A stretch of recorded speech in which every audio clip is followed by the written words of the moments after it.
हमारे Ashoka film studio music channel को subscribe करना बिल्कुल ना भूलें।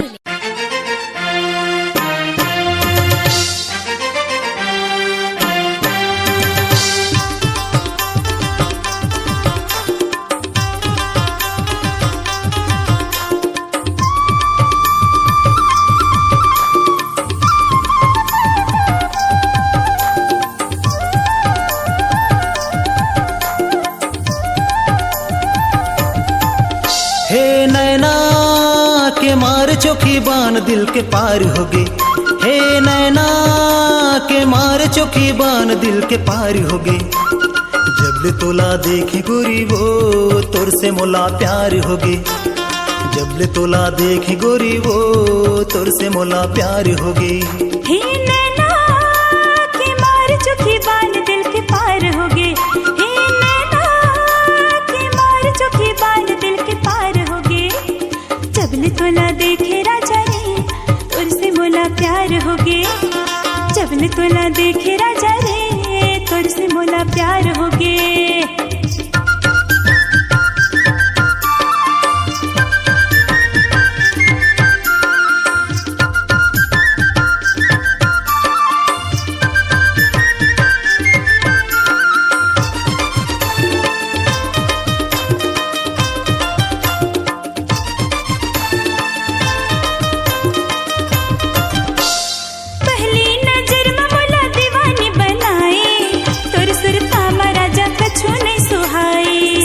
बिहनिया मोला तोर सुरताया थे, तोर सुरता मोला बैहा बना थे। पहली नजर में मोला दीवानी बनाए, तोर सुरता में राजा कछु नहीं सुहाए। संझा बिहनिया मोला तोर सुरताया थे, तोर सुरता मोला बैहा बना थे। हे नैना के मार चोखी बान दिल के पार हो गए। हे नैना दिल के पार हो गए। जबले तोला देखे राजा रे तोर से मोला प्यार हो गए। जबले तोला देखे गोरी वो तोर से मोला प्यार हो गए।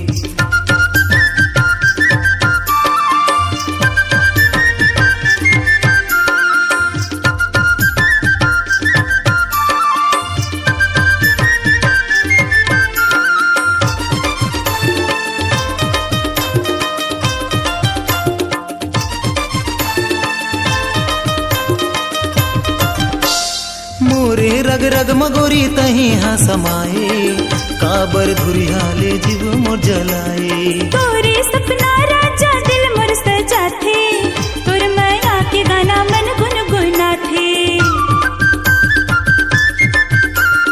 मोरे रग रग मगोरी तही हाँ समाए, काबर धुरिया ले जीव मोर जलाए। तोरे सपना राजा दिल मोर सजा थे, तोर माया के गाना मन गुनगुना थे। हे नैना के मार चोखी बान दिल के पार हो गए। हे नैना के मार चोखी बान दिल के पार हो गए।